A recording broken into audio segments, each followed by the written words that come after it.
In this video, we will compare Workato and Kissflow. Workato and Kissflow are both popular automation and workflow management platforms, but they cater to different needs and business requirements. Workato is a robust integration and automation tool that focuses on connecting various business applications and automating complex workflows. It excels in integrating with a wide range of software systems, from cloud applications to on-premise tools, which allows organizations to create sophisticated workflows depending and across departments.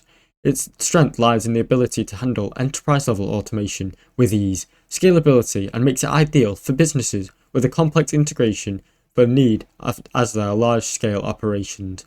On the other hand, Kissflow is a more user-friendly, no-code workflow automation platform designed for businesses of all sizes. It enables users to create, manage workflows with minimal technique knowledge, making it accessible to all teams without any IT background.